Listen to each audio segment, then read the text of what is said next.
5 letras, né? Jesus. Então os 5 segredos do amor, no fundo, é viver essa dimensão de Cristo. Cristo vive em mim. Mas essa integridade cristã, esse equilíbrio vital, esse segredo da paz, desse shalom, que é isso, né? Paz é isso, né? É shalom, é integridade, é harmonia, é estar de bem, né? É estar saudável, estar feliz. Ele tem leis de atração. Então, há uma lei da gravidade. Olha que legal. Se eu soltar esse livro, ele vai cair. Ele vai ser atraído para a Terra. Nós também somos atraídos para a Terra. Há uma dimensão terrena que nos atrai. Mas se eu soltar a minha alma, ela vai subir. Então, há uma dimensão de sopro em mim que tende a subir. Santa Teresinha do Menino Jesus tem trechos assim escritos maravilhosos. Ela fala que ela é um passarinho, que Jesus vai levar ela para o céu como num elevador. É a ideia da atração. O Padre Léo tinha isso muito claro.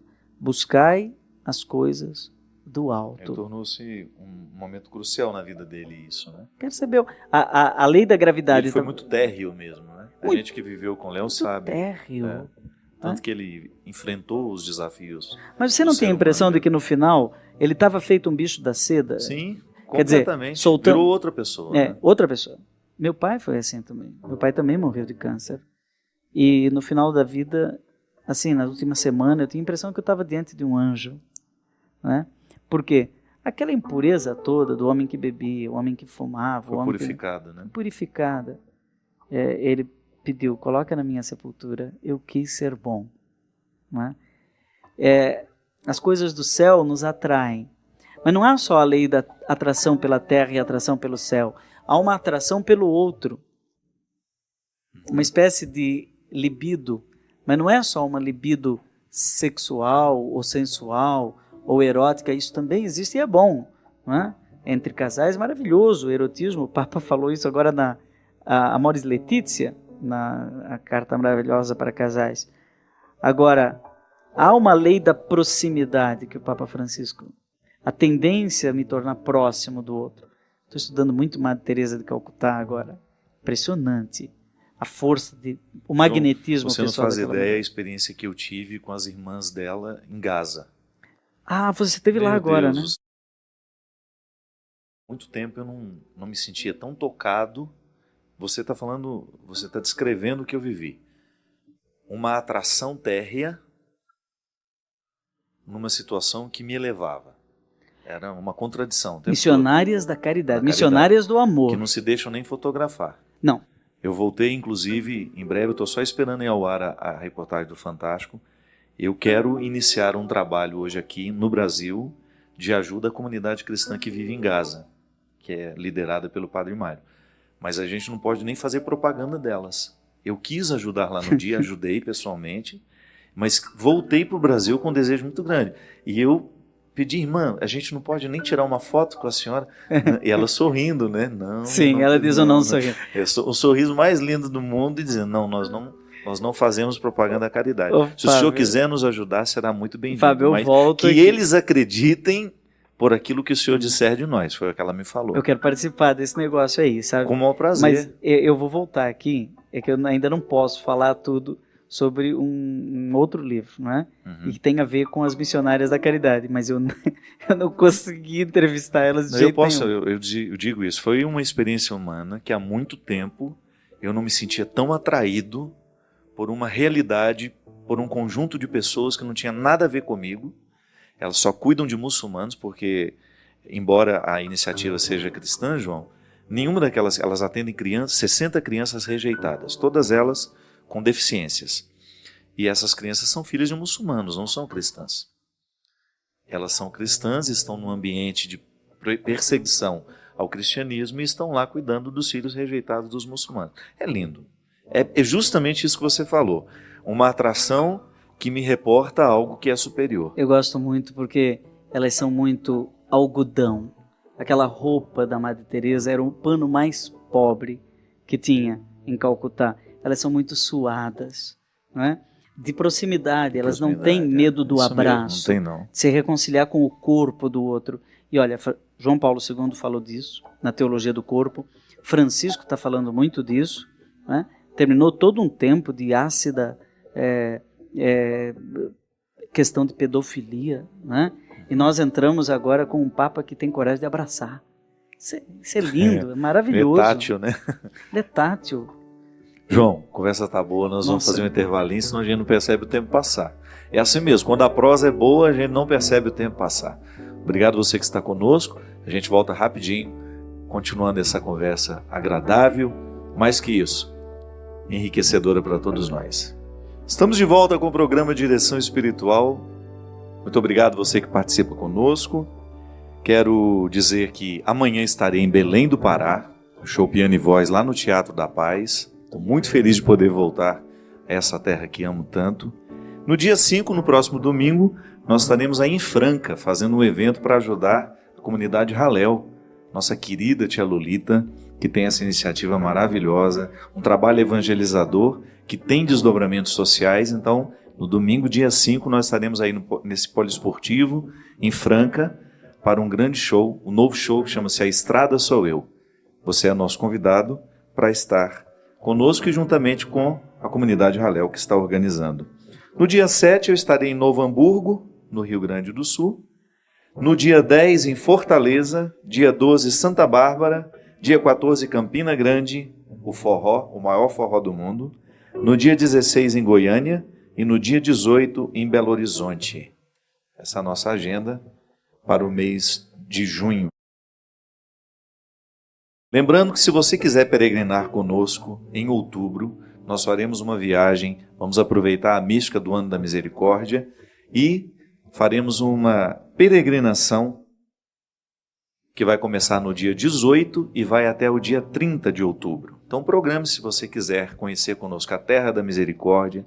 Nós vamos à Polônia, também passaremos pela República Tcheca e depois iremos conhecer o Santuário de Nossa Senhora Três Vezes Admirável, na Alemanha. Ligue no telefone que aparece aí na sua tela. É uma viagem organizada pela Obra de Maria e pela Canção Nova. Vocês sabem que essas viagens também ajudam a manter esse trabalho no ar. Eu queria fazer aqui uma menção a duas pessoas que eu não conheço pessoalmente, são tios do Everson, que trabalha comigo há 8 anos.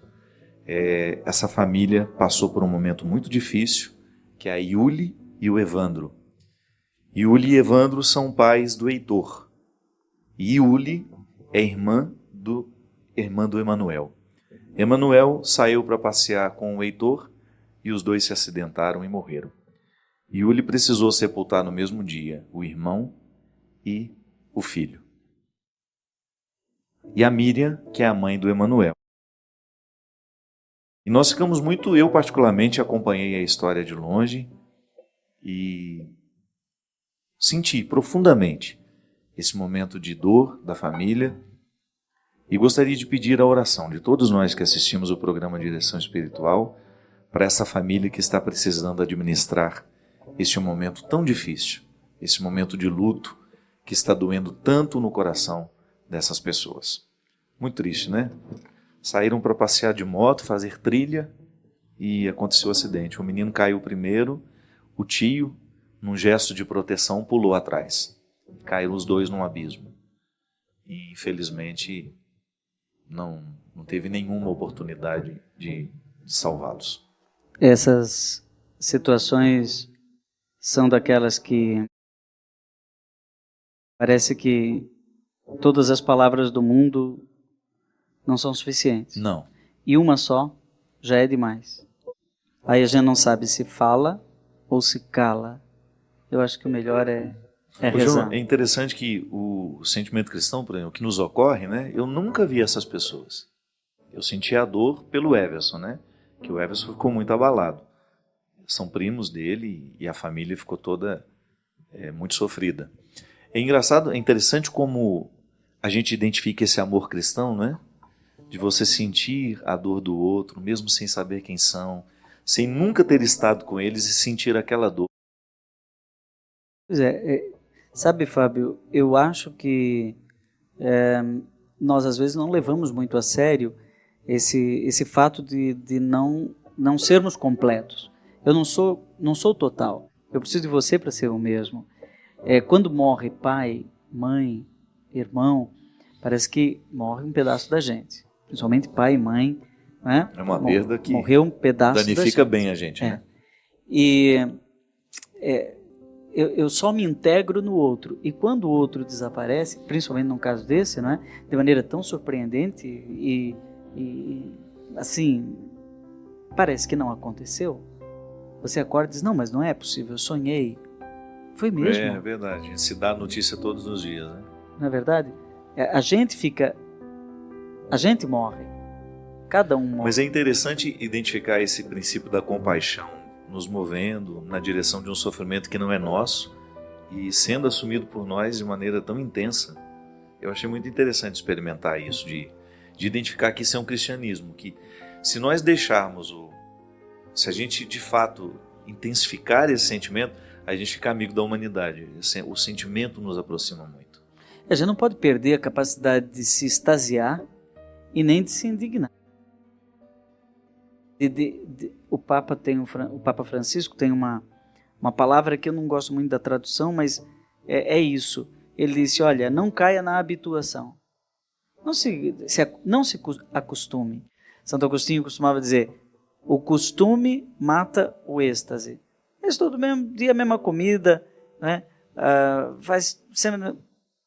Depois se acostuma e aquilo perde o encanto. O marido que perde o encanto para a esposa, até o dia que vem a perda. E aí não tem jeito. Quer dizer, eu só peço a Deus que a morte não me encontre um dia solitário sem ter feito o que eu queria. Né? Por que eu não falei para aquela pessoa eu te amo? Por que eu não dei um abraço mais gostoso? Não é tanto filho que nunca disse isso pro pai. Aí o pai morre. Aí fica aquele remorso.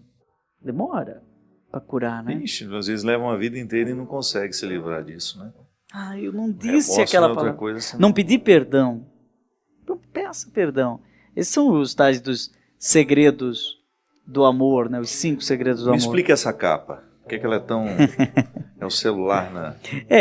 Isso aqui foi muito pensado, porque o livro começa com essa história da senha. Descubra, né? A senha de acesso para uma vida saudável e feliz. Exatamente. Quem ama, vive melhor, né? Você vai gostar dessa. Aqui no livro eu conto. Tá tão sério esse negócio da senha, que diz que o sujeito chegou no velório e nem chegou perto do morto, já pegou o celular e começou a querer, né, no WhatsApp, mexer não sei o quê. Aí não tinha conexão, ele perguntou assim, alguém sabe a senha? Aí a pessoa estava indignada, falou, respeito o morto, tudo junto? Maiúsculo, minúsculo. Quer dizer, então a senha é uma metáfora, uma comparação para dizer que esses 5 códigos são de conexão, né? Amar a Deus sobre todas as coisas é o próximo com si mesmo. Abrir-se, por exemplo, escutar. Escutar é uma habilidade que Jesus tinha. Eu estou encantado, Fábio, com a capacidade de Jesus de fazer pergunta. Estou fazendo uma coleção mais do que dar respostas, né? Às vezes a pessoa fazia uma pergunta e ele respondia... maiútica. Ele respondia com outra pergunta. O que vocês estão conversando pelo caminho? Lá no Emaús. Essa eu acho muito engraçada. Aí eles falam, você acaso é o único estrangeiro em Jerusalém que não sabe o que aconteceu por esses dias? Curioso também, né? Ele, né? O que vocês estão conversando pelo caminho? Imagina um estranho chega e pergunta... conheço. Aí eles dizem, vocês por acaso deram fora nele, né? E ele, que era Jesus, podia ter dito, é que vocês não estão me reconhecendo, sou eu. Não. Não sei, o que foi? Me conta. Deu a oportunidade deles falarem.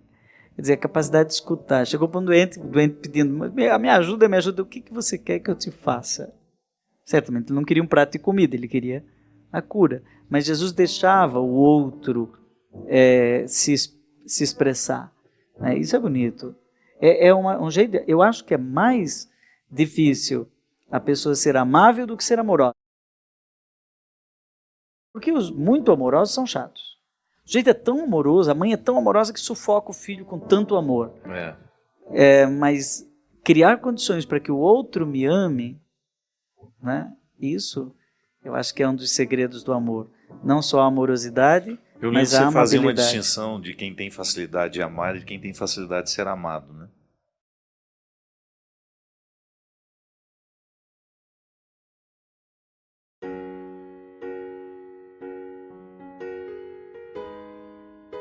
Sempre acreditei que as coisas ruins são frutos do pensamento, sentimentos negativos que alimentam a alma e o corpo, que muitas vezes atraímos misérias de acordo com nossas atitudes, uma vez que somos responsáveis pelos nossos atos e pensamentos. Gostaria que o Senhor pudesse me esclarecer melhor sobre esse assunto, porque para mim parece puro teatro aquelas cenas que vejo, onde as pessoas se jogam no chão, gritam em nome de Deus e realizam a cura do mal. Me desculpe, Padre, se pareço cética, mas a manifestação de Deus para mim está muito longe disso. Um grande abraço e que Deus continue a iluminar o seu caminho sempre. Veja bem, o diabo tem muitos instrumentos nos dias de hoje. O que é possessão? É você ter o corpo todo possuído? E aí você lembra daquelas imagens do filme O Exorcista, quando a menina está com o corpo possuído pelo diabo. Tudo bem, aquilo ali é uma manifestação horrorosa, né? Você tem ali uma manifestação física desse diabo. Agora, minha filha, muito mais que preocupar com essa possessão física, que são mais raras, é a gente pensar com a possessão que o diabo pode fazer da nossa cabeça. E para isso, ninguém está salvo. Ah, eu sou o sacristão lá da igreja. Cuidado, o sacristão pode ser diabólico. Ah, eu sou o padre da paróquia. Cuidado, o padre pode estar diabólico. Como? Quando ele permite que as mentalidades que causam desarmonia estejam presentes dentro dele. Quando você percebe que você está se transformando num instrumento de discórdia, de desamor, de violência, de mentira, de injustiça, cuidado, você pode estar sendo tomado, você está sendo um instrumento do diabo no mundo. E a gente percebe isso demais. Às vezes nós convivemos com pessoas que são extremamente diabólicas. Onde elas chegam, elas conseguem azedar o ambiente que elas chegam. Vocês não conhecem gente assim? Onde ela põe o pé, lá chega o mau humor, o medo, a cara feia, o beiço caído, o espírito de porco, né? Que a gente fala aqui de vez em quando. Então a gente tem que tomar cuidado, porque a gente pode se transformar numa pessoa assim. Diferente daquela pessoa que é portadora de paz, de amor. As pessoas têm vontade de ficar perto dela o tempo todo. Sabem que ela é uma pessoa que vai ser incapaz de fazer mal. É muito pertinente a sua questão. Que eu gostaria que você tivesse um cuidado para poder analisar comigo agora. Quando você fala que você não acredita em possessão, você fala a partir daquilo que você já viu, desses exemplos toscos que às vezes nós vemos no meio de nós mesmos, às vezes nas nossas comunidades, grupos de oração da renovação carismática, às vezes a gente vê muito essas manifestações, às vezes você vê nas igrejas que estão na televisão, quando você vê o pastor realizando exorcismo, ou até mesmo o padre. Quando você diz que você não acredita nestas manifestações, você até não está com tanto problema. O problema é negar a existência do diabo. Nós não podemos negar a existência do diabo, mesmo porque há alguns mestres espirituais que dizem que uma das maiores artimanhas do diabo do mundo é justamente fazer as pessoas não acreditarem que ele existe. Porque quando a gente não acredita que ele existe, ele acaba tendo muita chance na nossa vida, porque a gente não se precaver, não é? Quando a gente relativiza a presença do outro, a gente dá ao outro o direito de agir. E se a gente mantém o cuidado, o outro vai ficar sob a nossa observação. Então veja bem, negar a existência do diabo nós não podemos. Seria um absurdo, né, da nossa parte. O diabo existe, ele está fundamentado nas Escrituras. Agora, se você não acredita naquilo que você vê em termos de possessão, naquilo que muitas vezes as pessoas apressadamente dizem que é uma espécie de possessão, você está no seu direito. Eu também acho que existe muitos exageros. Muitas vezes o que a gente vê são crises de histerismo, de pessoas que querem chamar a atenção. E eu já acompanhei muito isso, porque a minha história dentro da renovação carismática me deu a oportunidade de presenciar muitos fatos assim. A melhor maneira de chamar a atenção é passar mal, é pular dessa altura do chão e todo mundo corre e faz alguma coisa. Muitas vezes as pessoas são muito carentes e fazem essas manifestações mesmo, muito mais para suprir um desejo de serem vistas. O fato é que existem possessões que a igreja reconhece, que verdadeiramente aconteceram. São poucas, mas são reconhecidas.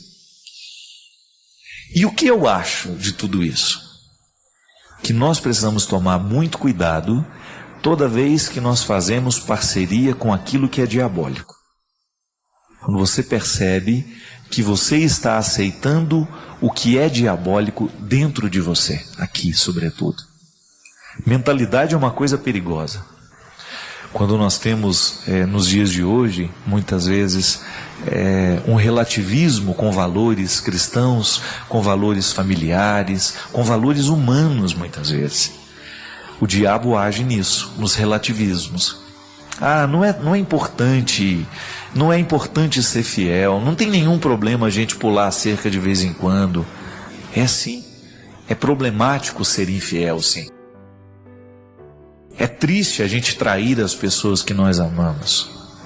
Não é normal que todo cedo... Às vezes nós escutamos, nós não podemos mais segurar os nossos jovens, eles muito cedo estão descobrindo a vida. Cuidado, isso é relativismo. Nós temos o relativismo religioso, quando muitas vezes as pessoas querem Deus, mas não querem os compromissos que nascem desta parceria com Ele. Nós queremos viver uma religião, mas que não nos comprometa, que não mude a nossa vida. Eu quero continuar sendo cristão, mas eu não quero que Deus venha mexer em absolutamente nada da minha vida. Isso é relativismo, é aí que o diabo age. E nós precisamos tomar muito cuidado para que a gente não se renda aos poucos às suas artimanhas. Eu gosto da definição de que o diabo é um cachorro bravo que está amarrado.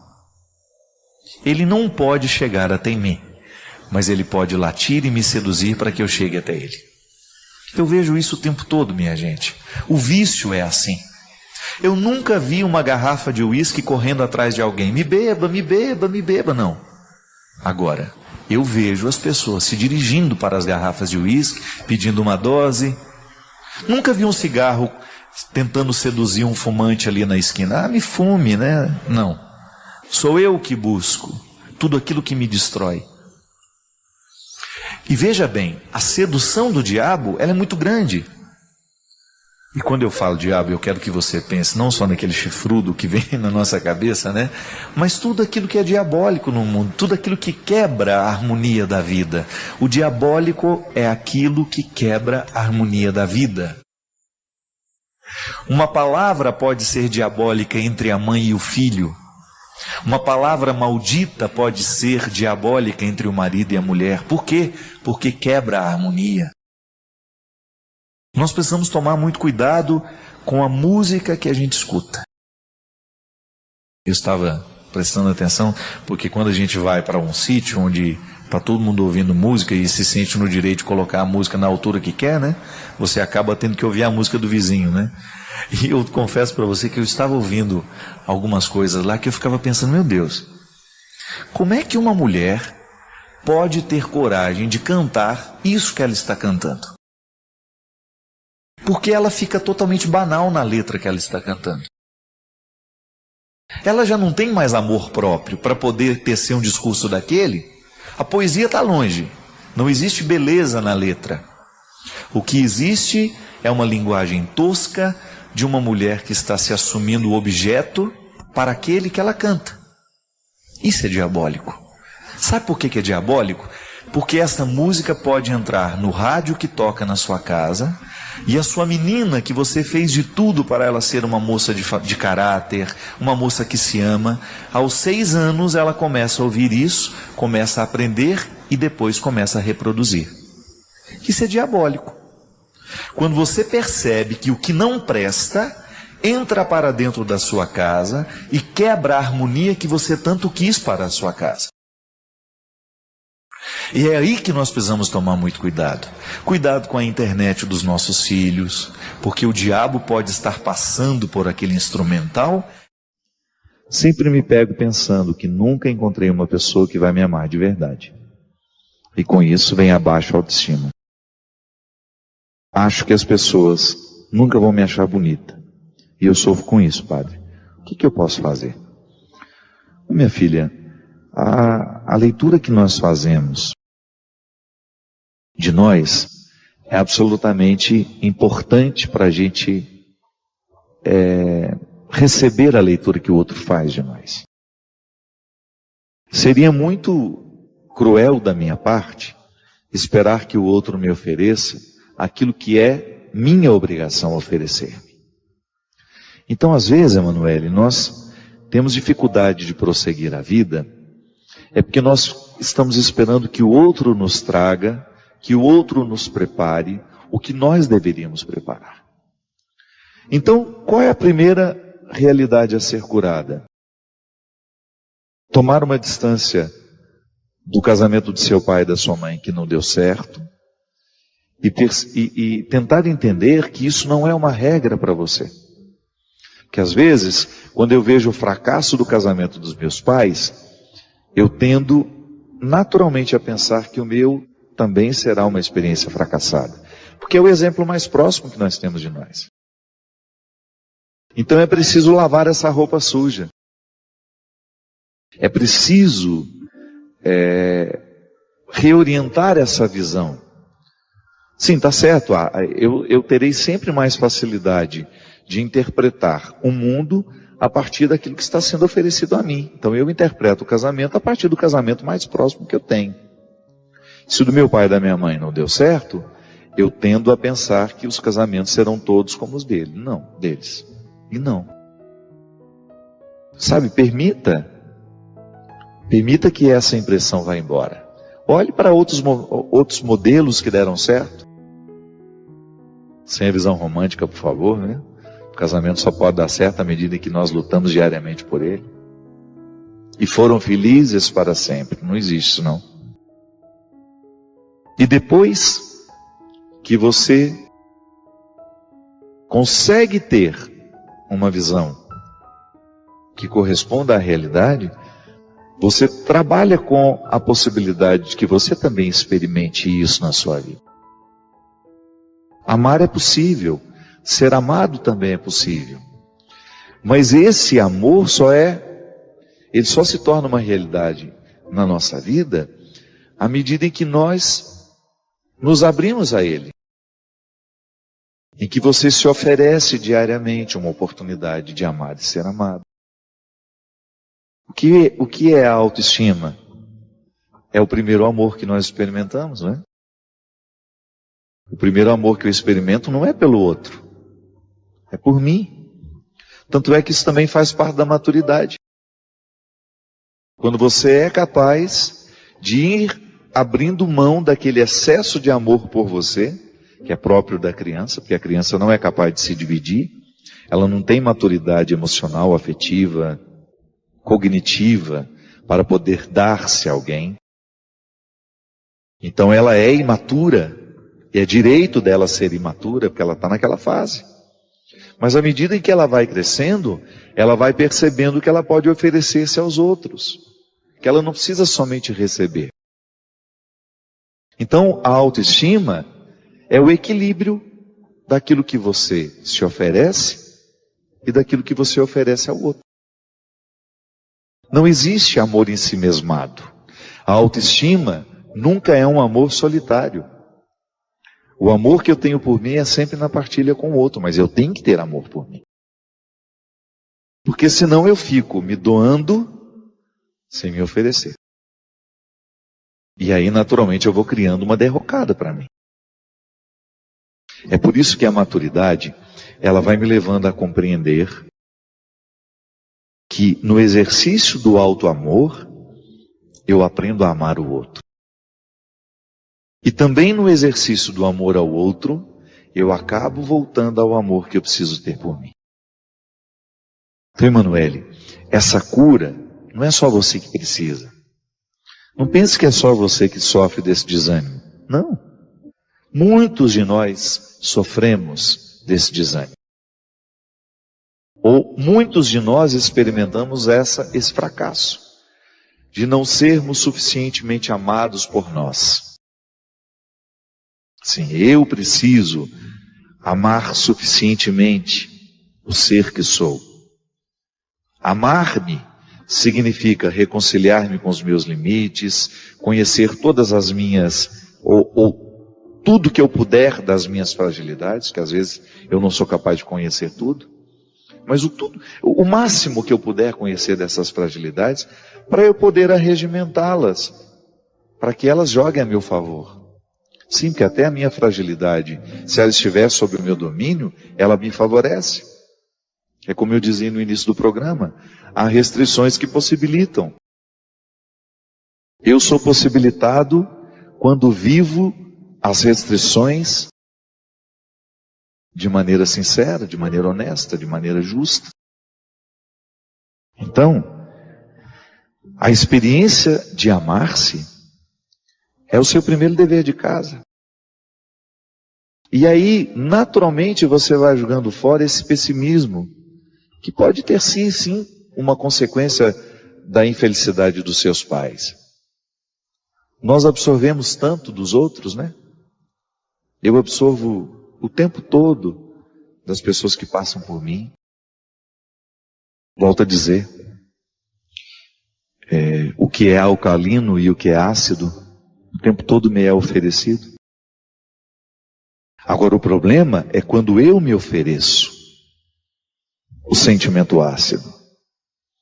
Quando eu me ofereço o pessimismo que me priva de crescer. Então todos os dias, não tem descanso isso, é diário, sem visão romântica, por favor.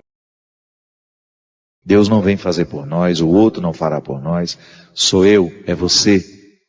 Somos nós que temos de fazer diariamente esse exercício de escolher o alcalino, o sentimento que nos purifica, que mantém a nossa saúde e que vai nos dando condições de ir adiante, de vencer os obstáculos, que é assim que vale a pena a vida.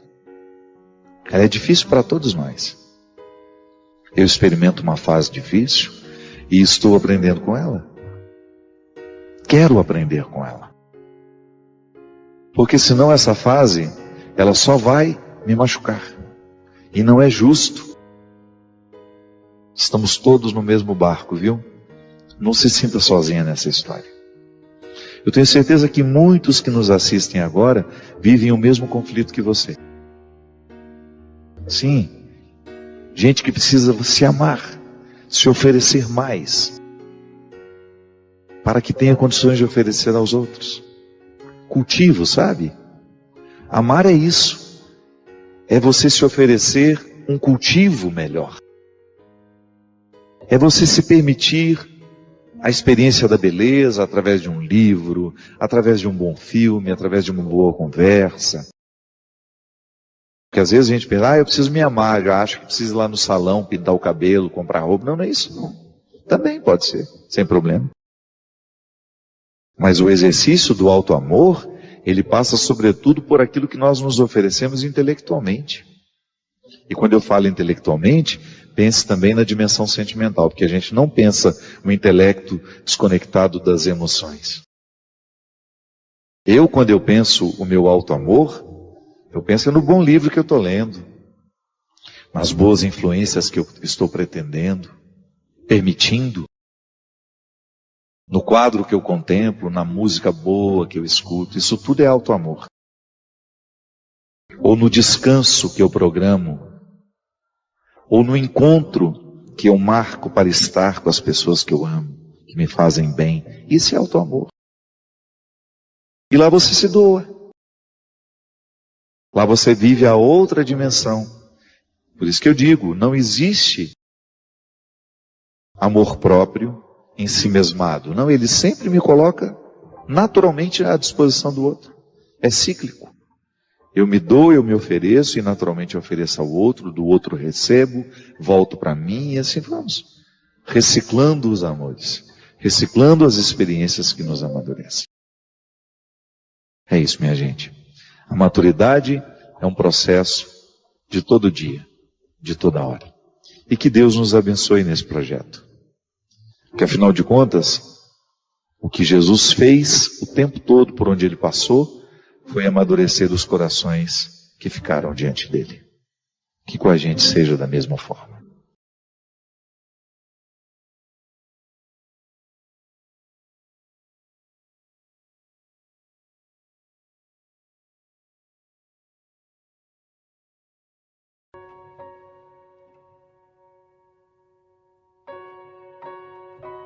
Sei que você sabe, mas é bom lembrar que a primeira experiência que nós fazemos no mundo é a experiência do cuidado. Mesmo que você não saiba, mesmo que você não tenha consciência disso, porque você era um recém-nascido, antropologicamente falando, a primeira experiência que nós fazemos no mundo é o de ser cuidado. Porque nós nascemos muito precários, né? Talvez dos seres vivos aí, nós somos um dos que mais nasce incompleto. Por quê? Entramos num mundo dotados de tanta fragilidade, né? Nós não somos capazes de ficar em pé sozinhos, nós não temos condições de nos alimentar, a gente não tem condições de cuidar das nossas necessidades vitais e básicas, a gente está inteiramente entregue ao cuidado do outro. Pai, mãe, né, as pessoas mais próximas, são elas que cuidam da nossa indigência. São elas que diminuem as nossas inseguranças, os nossos medos, porque nós somos literalmente expulsos do ventre, né? Porque o ventre é o lugar do conforto. Durante 9 meses nós ficamos ali, sendo supridos de todas as nossas necessidades sem nenhum esforço. E de repente, pelas forças da contração, um movimento natural da vida, a nossa mãe nos coloca no lugar certo. Olha, vai viver agora, né? Então a gente inicia um processo humano maravilhoso, mas que passa pela indigência, desculpa. E essa indigência, ela vai diminuindo à medida em que nós vamos tomando a vida nas mãos, à medida em que a gente vai assumindo a possibilidade de cuidar da gente. Essa indigência humana, depois, é claro, você continua tendo muitos aspectos dessa indigência, mas aquela original que você tem ali nos primeiros anos de vida, à medida em que você vai ganhando autonomia, você vai administrando melhor isso, né? Você se torna capaz de cuidar de muitas coisas que antes você não era.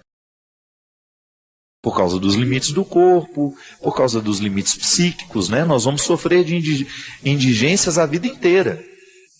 Indigências mentais, né? À medida que a gente vai aprendendo, que a gente começa o ciclo da aprendizagem, né? Quando alguém começa a nos ensinar o mundo, não pode colocar a mão no fogo porque queima, né? Cuidado que se você toma essa friagem você vai adoecer, não é assim? Você começa a aprender a cuidar das suas indigências. Você vai aprendendo as experiências do limite, que são positivas. Quando eu descubro que eu não posso, eu descubro que este não poder está a favor da minha sobrevivência. Eu não posso colocar a mão no fogo porque eu vou me queimar. É uma forma de proteger o limite da minha pele, né? Minha pele tem um limite, aí eu tenho que passar protetor solar para me expor ao sol. Eu começo a ser capaz de administrar os meus limites. E é interessante porque quando nós começamos a aprender a lidar com o nosso limite, nós exercemos um cuidado. E a ignorância, muitas vezes, nos priva do cuidado. Porque se eu não sei que o sol machuca a minha pele, eu saio sem o protetor. Mas a partir do momento que eu tenho a informação, eu começo então a passar o protetor antes de me expor ao sol. O que é a primeira mensagem que o cristianismo apresenta às pessoas é o amor de Deus. É o querigma, né? É o primeiro anúncio que nós fazemos. É a boa notícia, a boa nova, Deus ama você. Pronto. É para retirar o coração da ignorância e saber de que ele não está sozinho. O primeiro princípio da religião é esse, é ensinar que Deus cuida da gente. Que nessa experiência de sermos quem somos, de sofrer das indigências que a gente sofre, alguém cuida de nós. E aprender a experiência do cuidado de Deus na nossa vida também significa descobrir de que maneira eu preciso viver para que esse cuidado seja presente na minha vida, na minha história. Mas aí eu me surpreendo ao descobrir que esse amor de Deus me ama o tempo todo, mesmo quando eu não mereço. Não é? Mas quando eu descubro que sou amado por Deus, eu começo a ver as coisas de forma diferente.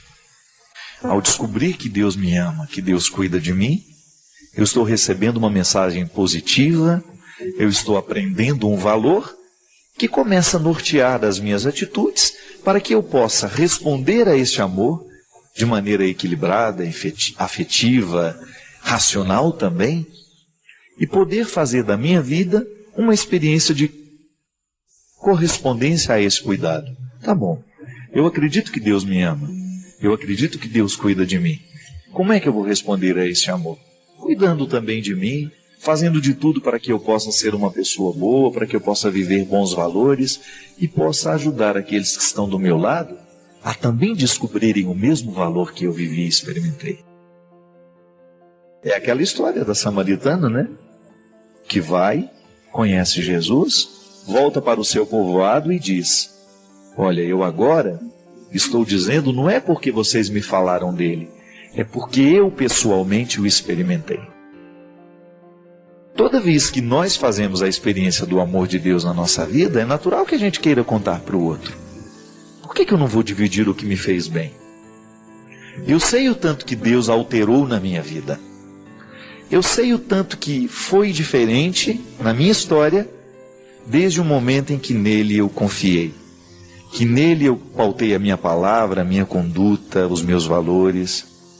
Desde que nele eu comecei a viver e incorporei aquilo que para mim era uma consonância direta com aquilo que ele me pedia, na minha vida, nos meus limites, nas minhas possibilidades, e comecei a viver segundo esse amor que me ama. Então a minha vida precisa ser uma resposta ao amor que me ama. Responder ao amor que me ama com as minhas atitudes, com o meu jeito de ser, com a minha missão, com o meu trabalho, com a minha solidariedade. É o mesmo que hoje você é convidado a viver também. Talvez essa mensagem já tenha chegado tantas vezes no seu coração, mas será que ela já surtiu o efeito que ela pode surtir? É como uma planta que recebe um adubo, mas ainda não foi totalmente beneficiada pela força que aquele adubo tem, porque existe um tempo para aquilo acontecer, para fazer crescer. Pode ser que você ainda não esteja se beneficiando de saber essa verdade. Ou ainda sabe de um jeito que ainda não transformou. Não é? Porque às vezes é assim. Às vezes nós temos a informação, mas a informação ainda não transformou a nossa conduta. Já não é mais ignorante no conhecimento, mas ainda é ignorante na prática. Deus ama você. Isso tem repercussões muito sérias na vida de uma pessoa. A pessoa que se sente amada por Deus começa a viver a vida de forma muito diferente. Vai pensar duas vezes antes de optar por aquilo que a destrói. Por quê? Sabe-se criatura amada. A criatura que se sente amada não vai renunciar ao paraíso. Pode observar isso na sua vida. Em muitos momentos, talvez os mais definitivos, os mais decisivos, do nosso processo de autodestruição, do meu e do seu, foi justamente no momento em que você não estava mais acreditando no amor de Deus por você. Porque essa linguagem religiosa, o amor de Deus por mim, por você, essa linguagem religiosa precisa se desdobrar no nosso dia a dia, minha gente. Isso não é apenas uma frase bonita de efeito para nós usarmos nas nossas pregações, nem nos nossos ritos religiosos. O amor de Deus por mim e por você precisa ser uma realidade concreta no nosso dia a dia. Desdobre o significado do amor a partir da vida humana, descubra o que é verdadeiramente amar e ser amado. É querer o bem do outro. Não é outra coisa. Quer saber se alguém te ama? Se lhe quer bem. Se está fazendo de tudo para que você possa crescer, para que você possa avançar, para que você abandone o território da sua ilusão e chegue realmente ao território da sua realidade, lá onde você pode crescer, onde você pode frutificar. As pessoas que verdadeiramente nos amam, nos querem no lugar certo, ainda que não seja o lugar que ela deseja para nós. Porque às vezes a mãe, no desejo de amar o filho, não permite que ele vá longe, por quê? Porque ela o quer grudado nele. Não é assim. O amor é aquela possibilidade de enviar. Vai ter sempre a possibilidade de retornar. E eu fico muito feliz toda vez que eu vejo as pessoas que eu amo conquistando lugares mais altos, alcançando lugares do coração que antes ela nem sabia que possuía. É o que Deus quer de nós. Quando eu digo que Deus me ama, eu estou firmando um compromisso de crescer como pessoa. Porque eu tenho certeza absoluta, a minha fé me revela isso, que Deus quer o meu melhor. E aí entra o processo da conversão. Se você sabe que Deus quer o seu melhor, você não vai ficar patinando na sua miséria, você não vai se acomodar com seus defeitos. Você vai querer ir além. E essa é a boa notícia que nós temos para dizer todos os dias. O anúncio do Evangelho é: Deus ama você. Então a gente traduz, a gente desdobra isso em realidade humana. Eu acredito que Deus me ama. Então eu acredito que Deus me quer alcançando o melhor lugar da vida. E esse melhor lugar, ele está diretamente ligado à minha realização pessoal, à sua realização. Deus lhe quer feliz. Deus lhe quer realizado, com todas as suas potencialidades sendo utilizadas a seu favor, e não o contrário. Porque quando o seu coração se rende a tudo aquilo que é mesquinho, você paralisa o seu processo de crescimento. Quando você se rende aos vícios, você está paralisando o seu processo de crescimento. Quando você nivela por baixo a sua condição existencial, o diabo está vencendo. Porque o que o diabo quer é o fracasso humano. Diferente de Deus, que quer a realização. Não é mais fácil compreender assim? Deus cuida de mim, Deus me ama e me promove.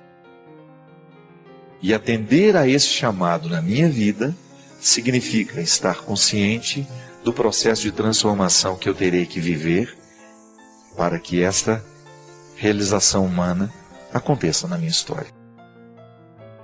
É o que eu desejo para você. Que a cada encontro nosso aqui, nós tenhamos a possibilidade de crescer como pessoas. Que nós tenhamos a oportunidade de avançar para águas mais profundas no nosso autoconhecimento. Que nós tenhamos a possibilidade de tomar posse desse território que Deus já reservou e preparou para mim e para você.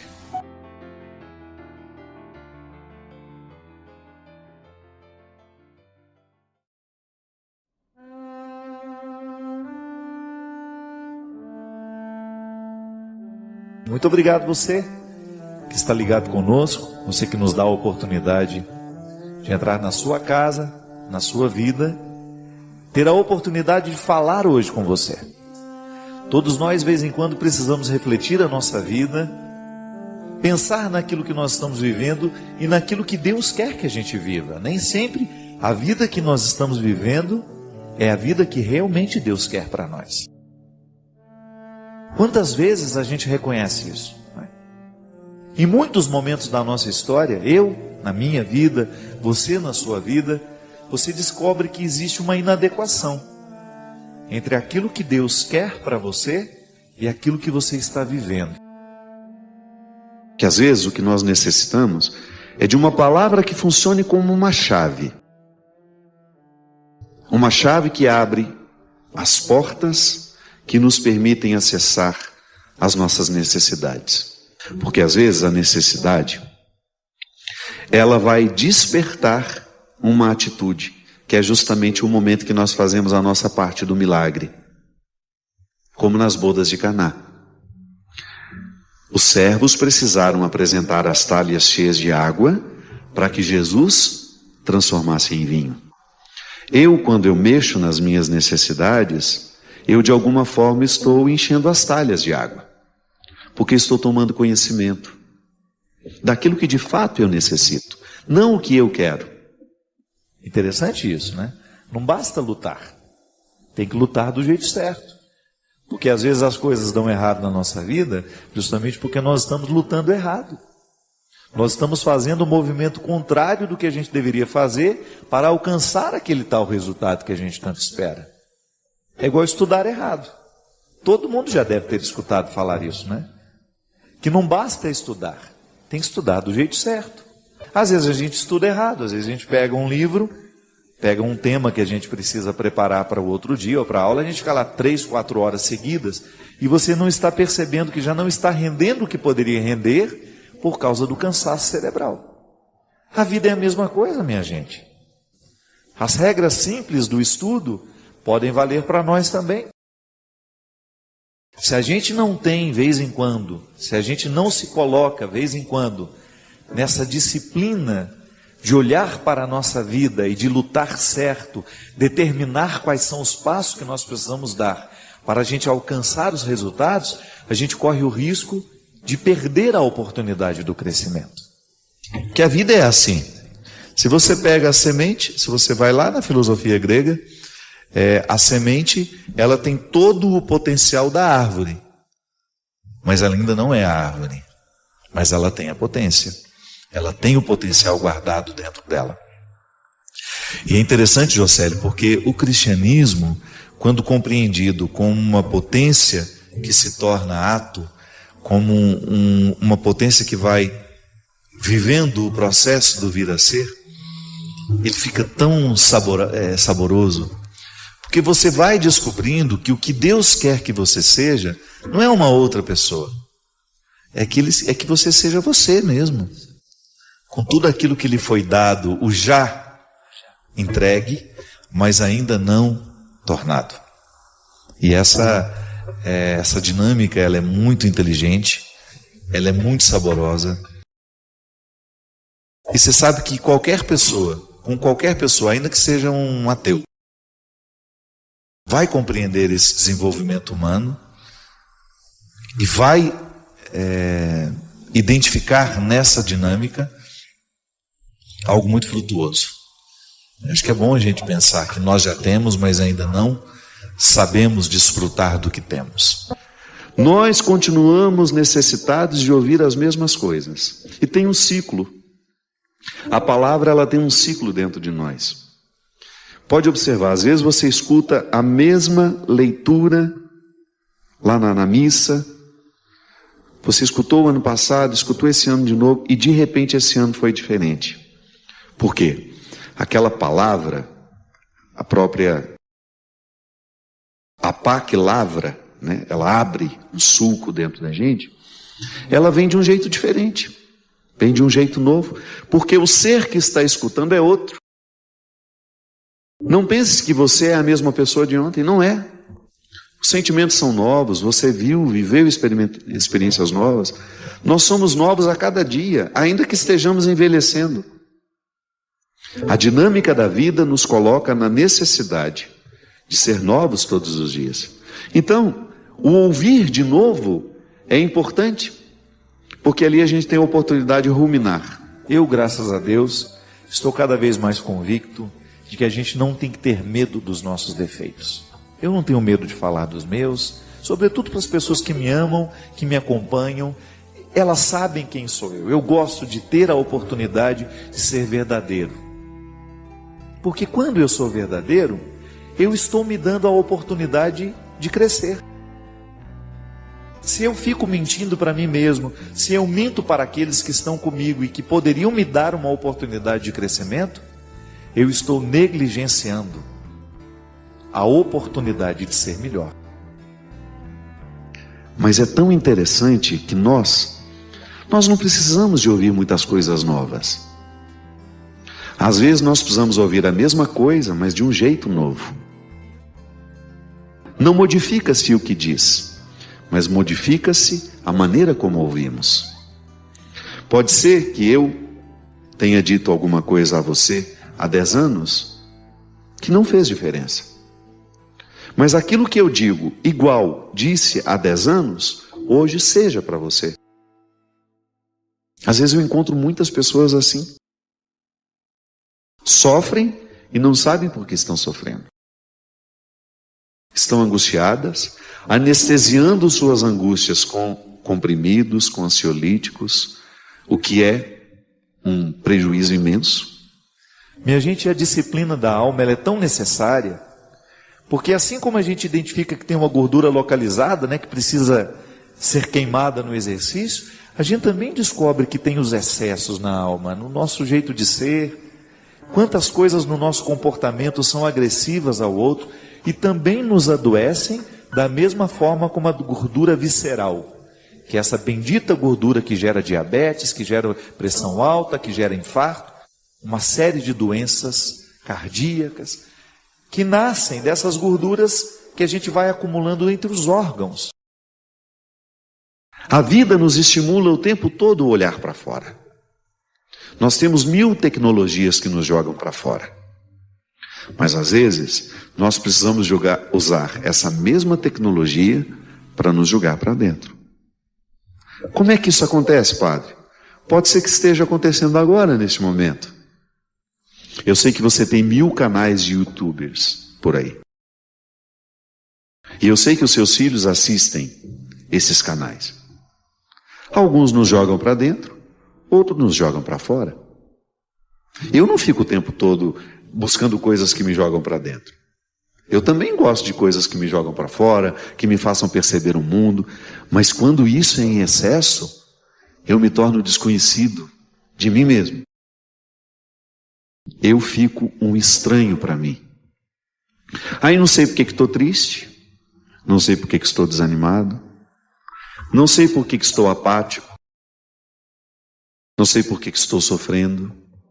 Por quê? Estou desaprendendo a autocontemplação. A nossa realização, ela passa por aquilo que nós sabemos de nós. Então, se eu vou à missa diariamente, se eu faço as minhas orações, se eu tenho um contato com essa palavra, mas não sou capaz de transformar o meu jeito de lidar com aqueles que estão ao meu lado, se eu não busco essa delicadeza no trato com as pessoas, se eu não sou nem educado, né? Eu estou permitindo que esse evangelho me transforme? E o pior de tudo, estou me tornando um contratestemunho para quem me vê.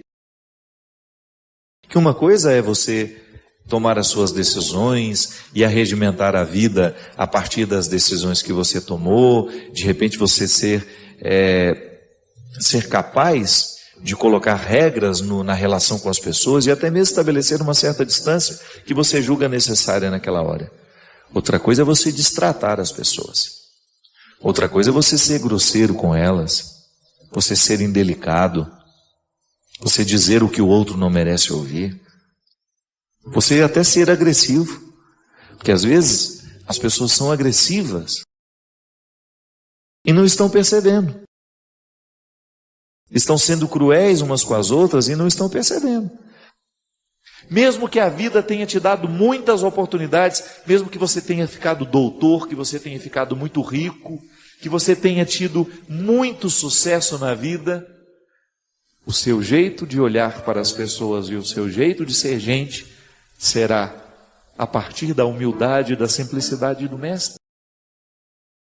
Administrando melhor os nossos excessos, mudando o jeito como nós olhamos para as pessoas que trabalham com a gente, mudando o jeito como nós interpretamos os que estão ao nosso lado.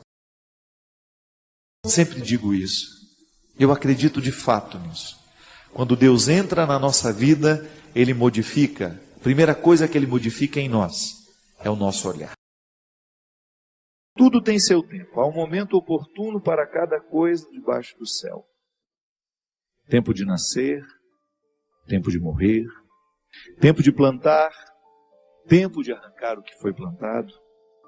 tempo de matar, tempo de curar, tempo de destruir, tempo de construir, tempo de chorar, tempo de rir, de lamentar, de dançar, tempo de espalhar pedras e tempo de as ajuntar, tempo de abraçar e tempo de afastar-se dos braços, tempo de procurar, tempo de perder, tempo de guardar, tempo de jogar fora, tempo de rasgar e tempo de costurar, tempo de calar e tempo de falar, tempo do amor, tempo do ódio, tempo da guerra, tempo da paz. Muitas vezes nós matamos a nossa vida, ou matamos a oportunidade de viver bem, porque nós não somos capazes de fazer a leitura correta. O que o tempo está nos pedindo? Cada dia o tempo vai nos pedir alguma coisa. E é esse olhar atento que vai dando a gente essa condição, essa clareza de perceber o que de fato hoje grita pelo meu. Qual é a realidade hoje que é inadiável? Às vezes nós somos tão negligentes na percepção disso, que às vezes nós desperdiçamos um mês, um ano, 10, 20, colocando o nosso empenho numa realidade que nem era para aquele momento. E é por isso que é tão interessante a gente desenvolver a habilidade de dizer não e de dizer sim. Porque essa é uma habilidade que só a maturidade nos traz. Que às vezes, porque somos imaturos, nós não sabemos nem dizer não. Não sabemos olhar as urgências do tempo. Então a gente vive para agradar o outro. Antes de agradar o outro, você precisa perceber o que a vida está pedindo de você. Que nem sempre aquilo que o outro, aquilo que você pode fazer para agradar o outro, está em consonância com aquilo que a vida está pedindo de você. Mesmo que para a gente crescer, nós temos que ter coragem de cortar muitas coisas. A Sagrada Escritura diz, tempo de matar, tempo de fazer nascer.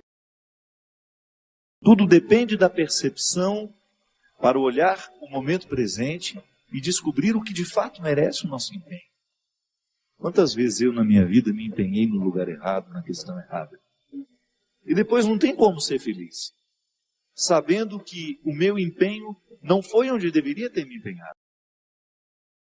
Não há possibilidade de eu me sentir realizado, de sentir-me bem com as minhas escolhas. Porque o que vai fazer com que eu me sinta bem é olhar para o contexto das minhas escolhas e ficar confortável com aquilo que foi escolhido. Nós estamos muito estranhos a nós. Não é estranho com o outro, não. É estranho a nós mesmos. Eu preciso colocar alma em tudo aquilo que sou eu. Até na casa onde eu moro. E a vida tem me ensinado que a casa não é um aglomerado de paredes. A casa é um sentimento que me ocorre. Não é só uma construção material. Quando eu entro dentro daquelas paredes que eu construí com o meu trabalho, ali eu identifico a alma que me sustenta. É um sentimento que me ocorre. Quando a gente abre a porta da casa, quando a gente entra, é um sentimento bom que nos ocorre. Isso é alma. É quando a matéria está plena de significados. É quando a gente começa a atribuir um significado que ultrapassa as paredes, os móveis, o jardim, o portão de entrada. E é interessante que a qualidade da nossa vida depende e está intimamente ligada à nossa capacidade de depositar a alma nas coisas. Eu não estou falando dessa alma, do significado mais profundo da nossa vida, dessa dimensão espiritual que me conecta com a eternidade. Não. Eu estou falando de tudo aquilo que vive e que faz sentido à matéria. Traz sentido àquilo que é material. Então a gente usa de maneira inadequada o termo alma. Perceber que os meus objetos estão perpassados por um significado que ultrapassa a matéria. Como dizia Rubem Alves, né? Existem coisas que são mais que coisas. São coisas que nos fazem lembrar. Isso é, virar um sacramental. Da mesma maneira como eu trago uma lembrancinha da viagem, aquilo é para mim apenas um sacramental de alguma coisa que foi boa, que foi vivida, que foi experimentada, que me fez bem. Na minha oportunidade de colocar alma neste corpo, nessa oportunidade única que eu tenho de viver diariamente bem a minha vida e assim inflar ar em tudo isso, da mesma maneira como eu percebo essa outra alma da minha casa quando chego de um sentimento que me ocorre, o viver bem, me trazendo a consciência de que hoje, quando eu observo as urgências da minha vida e me empenho, eu estou colocando alma no meu corpo. Agora, quando eu percebo que eu não estou fazendo, que eu não estou me empenhando para viver bem, eu estou sim fragilizando os recursos da minha alma, que são justamente para me ajudar a viver bem a própria vida do corpo. E nós muitas vezes negligenciamos a observância do tempo, como na Escritura que diz: tempo de chorar e tempo de rir. Há momentos que a própria vida te mostra a necessidade de chorar, de julgar para fora os seus excessos, de não ter medo da tristeza, de permitir que essa tristeza cave dentro de nós as suas riquezas e que nos ajude a encontrar a pedra preciosa que só o sofrimento poderia nos levar a conhecer. Depois vem o riso. O riso não nasce por acaso. A gente já cantava aquela música também, né? Ando devagar porque já tive pressa e trago esse sorriso porque já chorei demais. O sorriso é o resultado da lágrima bem chorada. O sorriso é o resultado final de um processo de luta que nós estabelecemos, de observar dia a dia qual é o empenho que aquele dia me pede, o que hoje eu preciso fazer para ter o direito do sorriso amanhã. E é bom, você sabe por quê? Porque à medida em que nós estamos passando o perrengue, sabendo que ele será construtivo, já nascem pequenos sorrisos ao longo desse processo. Quando a gente fala de um sorriso final, é apenas a metáfora de um processo bem feito, bem vivido. Tempo de abraçar, tempo de se afastar. Quanto sofrimento, né? Em perceber o distanciamento como necessário ao crescimento do outro. É aquele filho que vai embora para estudar. Não dá para reter filhos. Por isso que é tempo de abraçar, é tempo de cuidar, é tempo de estar junto.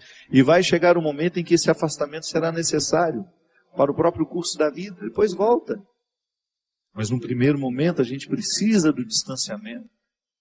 Quando nós observamos o movimento do tempo e as suas urgências, a gente entra dentro do contexto de uma sabedoria irrenunciável à nossa realização humana.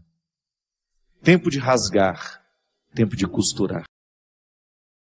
Se a gente não tem coragem, muitas vezes, de rasgar algumas realidades, depois jamais conseguiremos viver a libertação dela. Muitas vezes, nós lamentamos perder, quando na verdade a gente vai observar aquilo que a gente perdeu, não foi perda, foi libertação. Quantos relacionamentos precisam ser rasgados para que depois eles sejam costurados do jeito certo? Fazer cair por terra todas as ilusões que nós temos do outro, ou todas as pretensões que nós julgamos em cima do outro. Não. O outro não tem que corresponder às minhas expectativas. O outro tem que ser ele. A vida sempre vai pedir de nós calma, paciência, porque com pressa nós passamos por cima de todas essas necessidades e não somos capazes de reconhecê-las. Que às vezes a vida não está dando certo, é porque você nem sabe exatamente o que você está precisando. Às vezes nós ficamos tão aflitos, tão angustiados, e não sabemos por quê. Faltou chegar ao ponto-chave, onde de fato está iniciando o conflito. Paciência, né? A gente não tem paciência nem para descobrir o que está nos angustiando.